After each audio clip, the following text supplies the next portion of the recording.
the research. Oh, you have a research? Yep, and a trade point for an MIO. Ah, yes, camel layered. What would that mean? Like camel's hump? This is your battle line shipbuilder, so you'd probably use them mainly to design your battleships, though they can also work on heavy cruisers.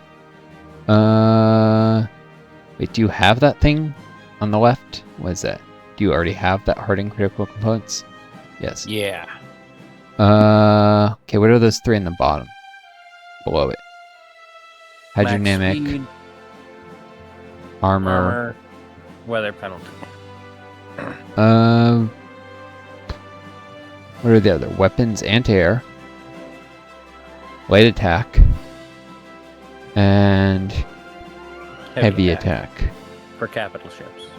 And heavy cruisers, which so it would be newly produced capital ships, which you're going to be, unless you're going to retrofit the older ones.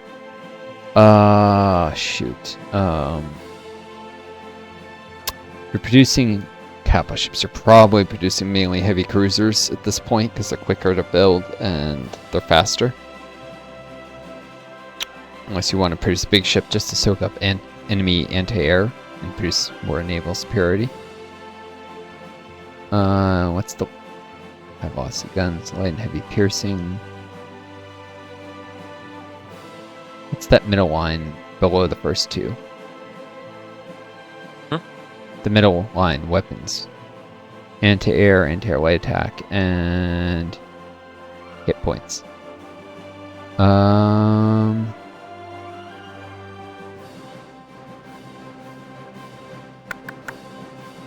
I'd probably take the advanced hydrodynamic designs.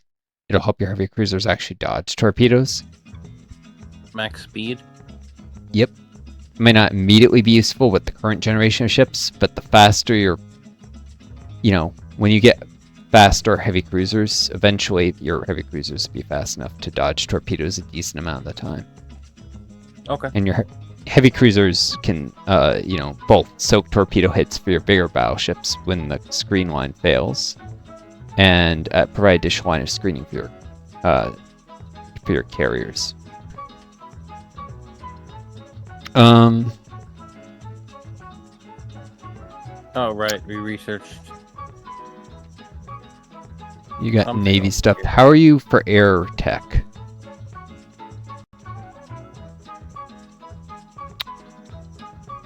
Alright, decent. What bonuses do you have if you go back out to the main tech screen? Like what limited bonuses do you have? That'd be there. Artillery. Naval artillery, naval armor. You have an artillery bonus. So you might want to check the artillery tab to see if there's anything useful. What's naval artillery? Oh, okay, it's ship modules that provide artillery. Never mind, it's that'd be under naval support. I see, it's like these things. I mean, Navy is important, but you're in a land war right now. And logistics win land wars. Remember that. I would probably upgrade the logistics company. That'd be under the second tab.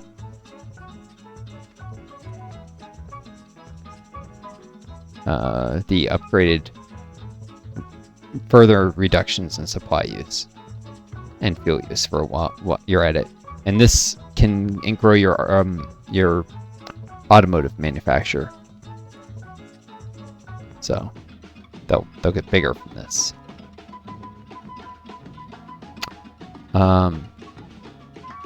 But yeah, logistics win wars. But yeah, later on with Navy, there'll be stuff to do. It's just, you win the land war in Europe, and it'll be a lot easier to face the US Sea later, because you won't be distracted by the land war, and you may have extra dockyards from, I don't know, occupation of Crete or something. Maybe not immediately.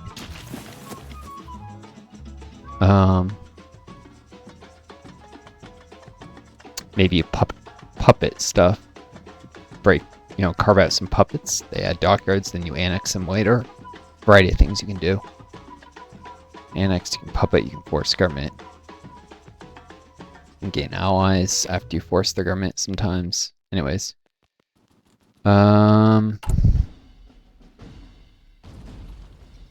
Oof. Out of manpower for the moment.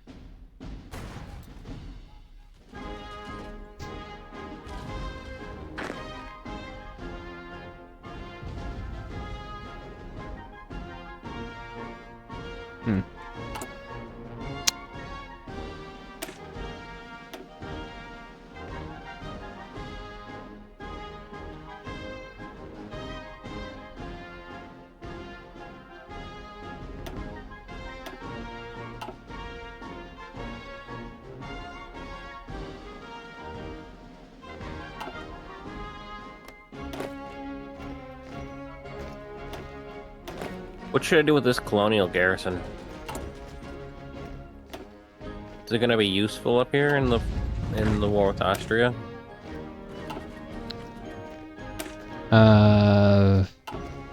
It's trained up to regular now. Oh, you have a colonial garrison there? Yeah. Where is it? Is it? It just finished training in Burn.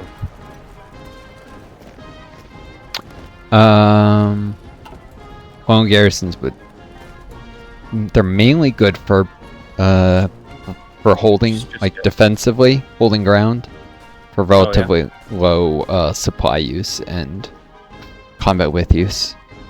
So would it be good in the Alps? Or I'd say they're more of an emergency reserve for once you push them. Like once I'd put them in Venice, because you probably have a better chance of pushing at Venice, honestly. Okay. Oh wait, 10 division? Never mind that. Forget I even said that. Jeez, they got so many divisions stacked up everywhere. There's so much troops. What? Why are there so many troops? I don't know. You know what you could do with them? Oh, I guess this is a big faction. It is.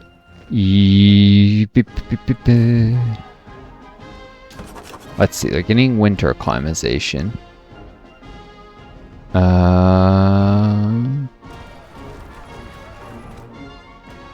Oh.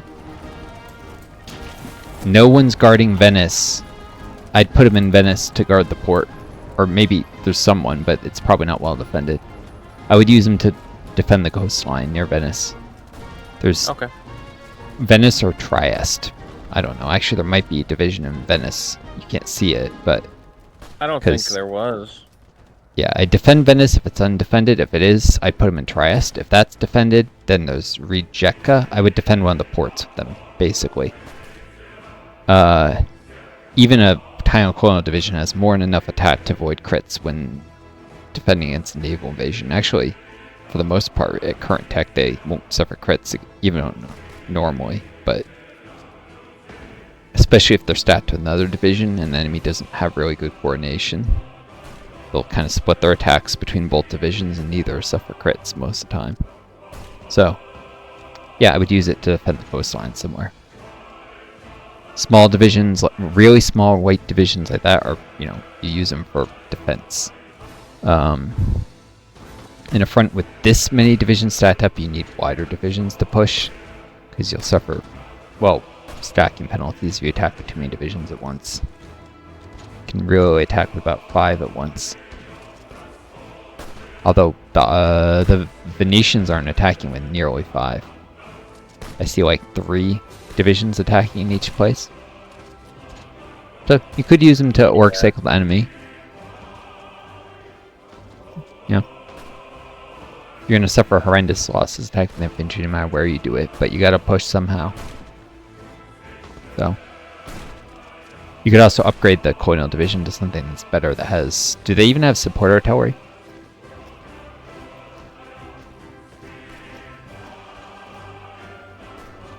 Joe? I think so. Yeah, it says between 2 and 20 support artillery. No, that's the So- everything stat. I mean, there's the colonial division. What does the colonial tempo look like? Oh, my. No, I don't think so. I think it's just 6 infantry and an engineer, right? I thought it was just 6 infantry. Yeah, it's just 6 infantry. Yeah. You could eventually convert them to a different template that's got, you know, engineers or support artillery, stuff like that, so that they fight Yeah. better. A more useful template. Yeah, I mean, engineers give them entrenchment and a lot of defense. So they're less likely to suffer crits, but if they're guarding the coast, they're not going to suffer crits anyways. Honestly, like, engineers, the defense comes in handy if you're using, like, 2 infantry battalions and an engineer to defend the coast. The 2 battalions on their own, they're going to suffer crits. Even against naval invasions. With an engineer, they won't, most likely. Especially if you have, like, a level of coastal forts or something. Anyways, engineers add stats to that, with support artillery add a lot of soft attack relative to their cost. I'd probably give them support artillery. That's probably the most important thing to give them when you have the army XP. Speaking of army things, what are your army spirits? What? Like your officer corps, your spirits of the army. Oh, I have none. None. You might want to grab ideological loyalty eventually for the free manpower, or quick improvisation for the command power, or something else. You want to grab something now. I like that one because manpower is very nice, but you have a lot of core manpower as the UK, so you could do something else. I'd probably do it though, because we're going to be bleeding through manpower attacking the infantry. You do have some motorized in training, right? Like, how's the progress on those? Pretty good. Pretty good. Do they have full equipment, or will they? Okay, yeah. So they'll. Most of them do. Yeah. The ones that don't, you can pre-deploy when they reach their cap or when they're getting close to it, and you can exercise them to get to regular. It'll cost equipment, but it'll still get them up to fully trained that way.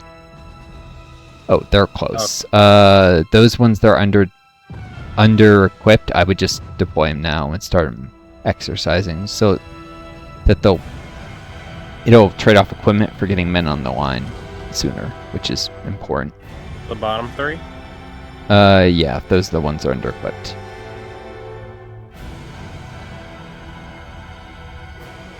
How are the rest for equipment? Full. Well, they're missing like 10 trucks. Yep. Okay. Well, those 3 you just deployed, you know, I give them a general, give them a... Basically, I would have them exercise to regular, and by that point, they may have gotten the equipment they're missing, and even if they haven't, a regular, slightly under-equipped truck division is probably still decent in fight. Those are tanks. You got tanks, Yeah, Joe. These are my crappy tank divisions. Oh! You know what you can do with those? Yeah. Eventually, you'll need Army XP. You can merge them together with a division that's just motorized. So, what are your motorized division? What's their template? 6. So eventually you can create a version of this that just has 3 tanks on top of everything else. So it's got 6 motorized, 3 light tanks, an engineer, and a recon, right? And so what you would do is you would put those 2 in the same province, turn them both into that template, and then merge them together instantly, and it would basically add the tanks without having to train new ones. You get what I'm saying? Yeah. That's probably what I would eventually do with those tanks. Merge them into a motorized to create a basic panzer division, a division that has both tanks and motorized, because pure tanks are terrible. You want to give them motorized, but you'll need army XP for it. So for now, you know, they sit in London or whatever, or maybe maybe at a port instead of London. I don't know. How are you doing for trains?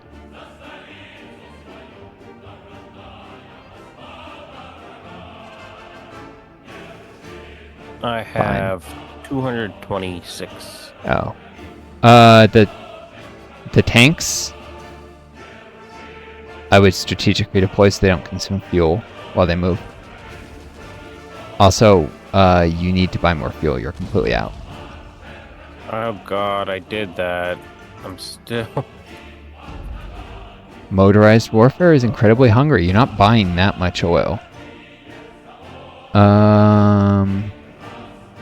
You could buy from the Incans. I would not do Iran. You're probably going to end up at war with them eventually. And Mexico's going to end up an American occupation. I would do the Incans and the Mayans. They're probably fine. Safe to... Why not these guys? Oh, could do them too, actually. They got a lot of oil. Yep. But why am I getting none? Yeah. From the East Indies?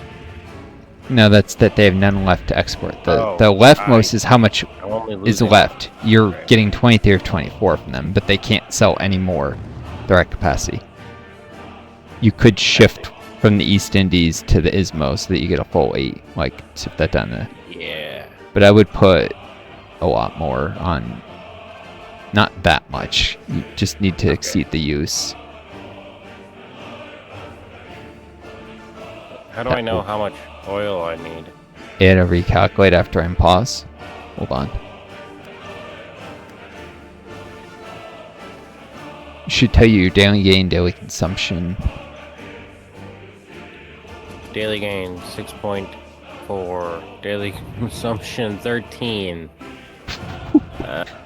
God, what are you using so much oil for? Your Navy. Navy. Big old Navy doing lots Big of stuff. old Navy. Do you have any refining techs? I feel like the only way that you'd be getting this little oil is the AI never bothered to do any refining techs. You have 2 levels of refining tech. You might want to get refining 3 though eventually, so that you don't have to import as much oil. In the meantime... Can my Navy do less? Yeah, you're patrolling with battleships. That's why. That's incredibly expensive in oil. That was so that you could try and force fights. I might send them back. It's because they weren't doing anything as a strike force. So, but you can put them back on strike force and hope that they do their jobs. Yeah, strike forces aren't always great about helping convoy convoy raiders. Yeah. They're not always great about helping convoy raiders. They often don't at all. That's why. I wish there was a way to like say, yes, please, if convoy raiders get engaged or get an engagement, help reinforce, or maybe only do it if they get engaged by a larger force. Like, there's not enough fine-grained detail in the Navy. You can also manually order them to wherever the battle occurs. That's another thing you can do. I should have mentioned that before. Yeah. You have to like control, click on the C zone, C province where the fight is occurring, and when they enter the same one, they'll sometimes join it. Sometimes won't. How did Austria get Crete? They did. The Greeks attacked Turkey. Turkey was in the Central Powers, and the war in the peace conference. Austria got Crete, and Turkey got Eastern Greece. And Bulgaria got Northern. Yep. I see. Bulgaria had, I think, claims, and their AI likes to take those because they have the IMRO stuff. It's not surprising that Bulgaria took the Macedonian provinces. It makes sense given their IMRO spirit. Turkey took Eastern Greece because it was close, and that's what they had the war score for, and Austria grabbed Crete because it was what was left. And there's a Greek rump state because nobody had enough war score left to annex Cyprus.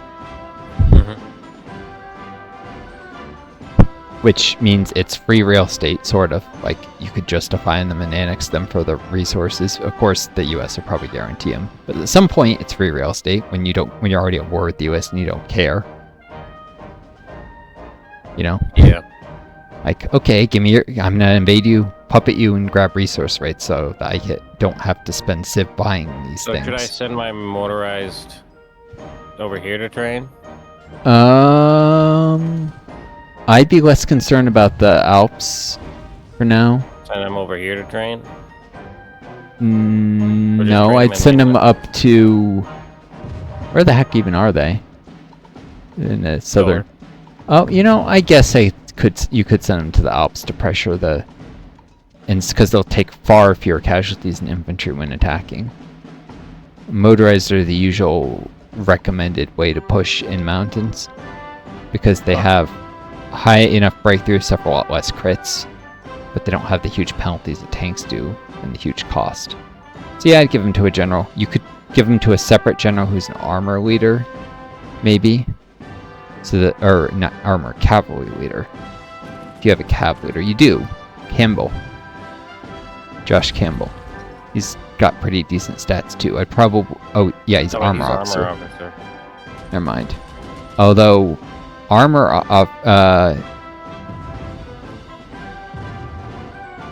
if you look at armor officer, the armor line, it's often good to have armor officers get cavalry leader. If you go to it, yeah, you don't have a cavalry general.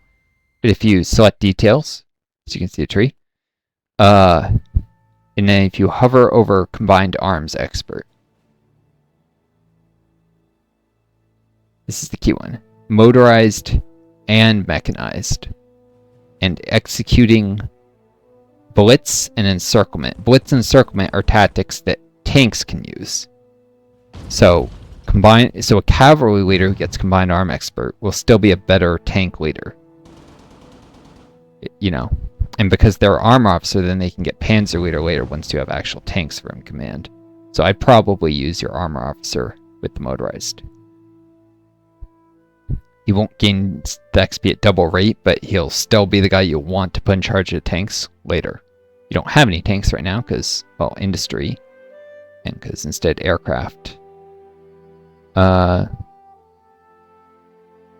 This guy's inflexible strategist or hero. Inflexible strategist will.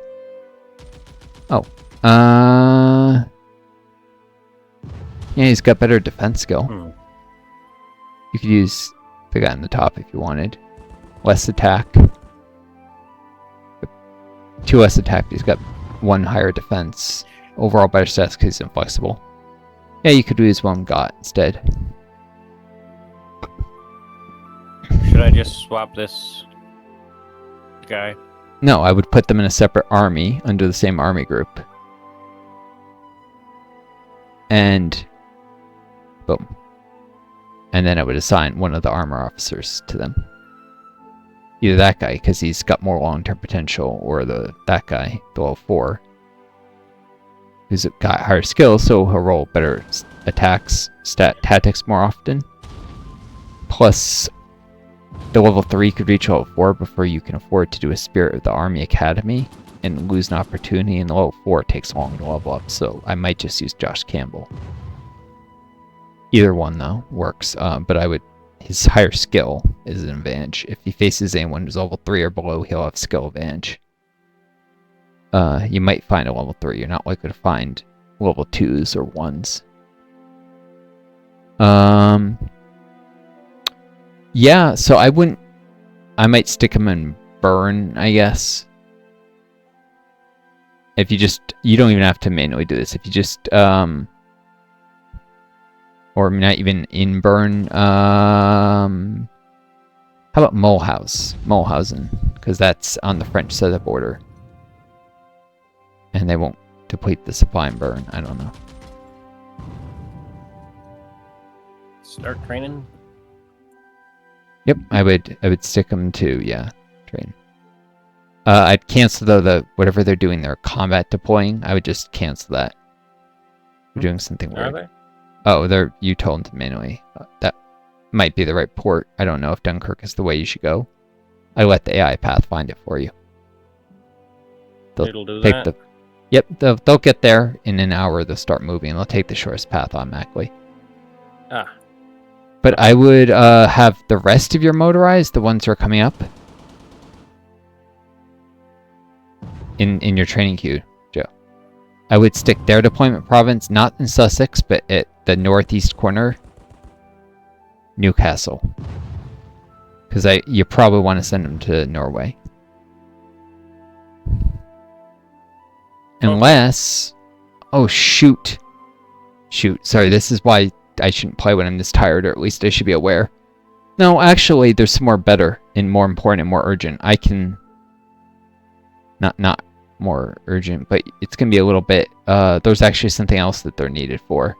And that's facing down the Turks so you can join this war, because until you can join this war, we have to push Norway and Sweden, but I'm not prepared to hold the Turks yet.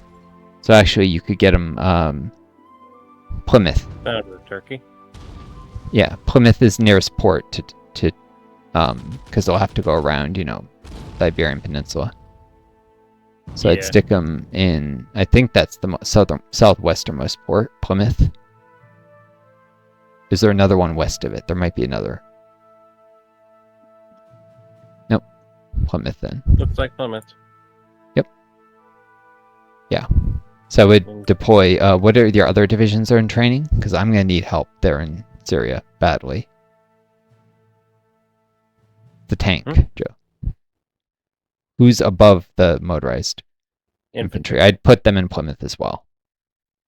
Because I've got the situation in Norway stabilized. If sooner we can stabilize the situation in Syria, the sooner you can join the war, and then you can send divisions to Norway and push in Norway. Actually, some of your infantry are almost trained, aren't they? A couple of them have been. I would... Okay, yeah, I would pre-deploy some of those who are almost done. They can finish their training in Syria. They'll get heat acclimatization that way. But also, they'll be ready sooner. And... I don't know when, but at some point Turkey is going to demand the Hatay province, and it'd be better if I could tell them no. Yeah.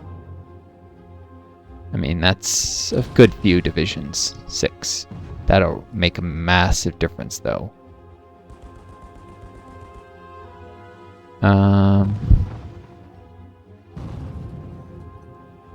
Yep.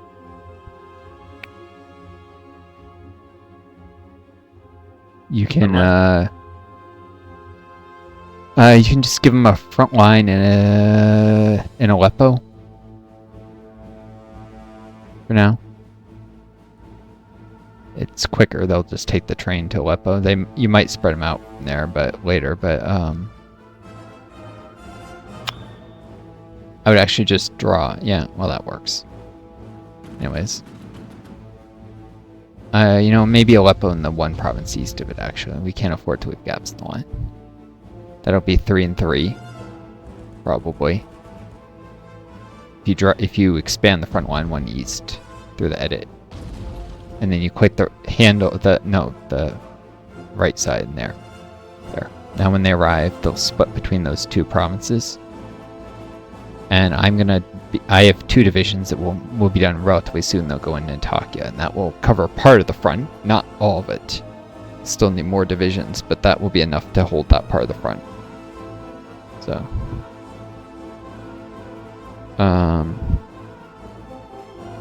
you know what? The Turkish divisions suck. What am I saying? You can drag it 1 more province east, and they can also do that out. Ayin al-Arib. Sorry, I know I'm Mike.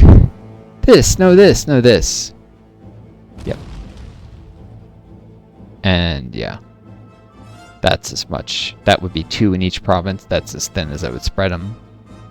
Still need more divisions to hold further east, but that'll be a start. And if the war happens sooner than I expect, it's at least enough to prevent it from being a complete snafu. It'll be still necessary to hold that river at the very least. And ideally to hold the entire border.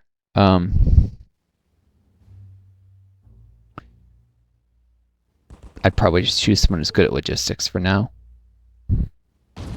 Or has good entrenchment. Hack skill and logistics are the thing you're looking for.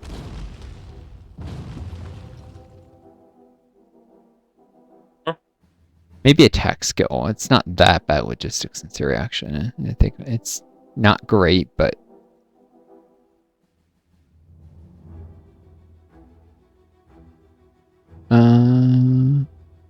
yeah, I'd just do Dempsey. He's an infantry officer. Brilliant strategist too. Who's the guy in charge of your Alpine front, by the way? The ones who are actually in combat. This guy. Oh, Just click on his show leader. Oh, flexible strategist. Yep. Oh yeah, he was selected for his ability. He's got very high defense skill. That's right. Whereas a brilliant strategist, he can eventually gain aggressive assaulter, and then that will give him a better chance of rolling shock, which requires artillery. And you hover over aggressive assaulter, it's below unyielding defender. It's above offensive doctrine. On the right, on the field marshal traits. Joe, up, up. I see. So, assault has them enter melee range, but it's a good tactic until melee is entered. And shock requires artillery or tanks. It requires like either a certain amount of hardness. I forget the conditions, but it's not. Yeah. So yeah, brilliant strategists can eventually make good attackers, but they need artillery to actually use their brilliant strategist thing effectively. Anyways, can't see every tactic, just ones that are enabled by doctrines, mostly for commanders preferred.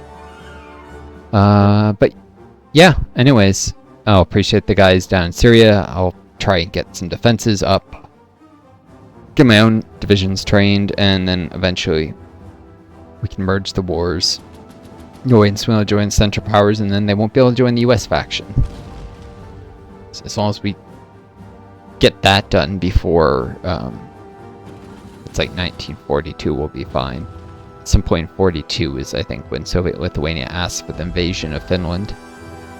But if we can knock them out earlier, good. We get industry, get manpower, and if you manage to take out Iceland before they become an American puppet, you know, that's useful. Or Finland before they join become an American ally. Alright, different soundtrack. I got 1 division on the front and 18 in training in Norway. And I've got guys in Syria who are it's preparing. 11. I gotta get going to bed. Oh, yeah, I was wondering when you were gonna It's late. Alright, and I should cut this video. It's a 4-hour recording. I'm gonna have to cut this into like 6 pieces. Oh god. It's gonna be a monster editing job. Alright. Well, viewers on YouTube and Twitch, I hope you enjoyed this Twitch video on demand. There were also people live earlier, but they're gone. I wish you all the best. Take care of each other. Be kind yourselves. And may you always find a guiding star to lead you home. Adieu. Best luck to you all.